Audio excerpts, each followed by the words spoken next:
సాధారణంగా భార్యల్ని భర్తలు కొట్టడం, హింసించడం ఎన్నో ఏళ్ల నుంచి చూస్తూ ఉన్నాం. కానీ ఇక్కడ సీన్ రివర్స్ అయింది.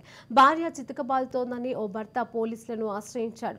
బాల్సువాడ పట్టణంలో జరిగిన ఈ ఘటన ఆలస్యంగా వెలుగులోకి వచ్చింది.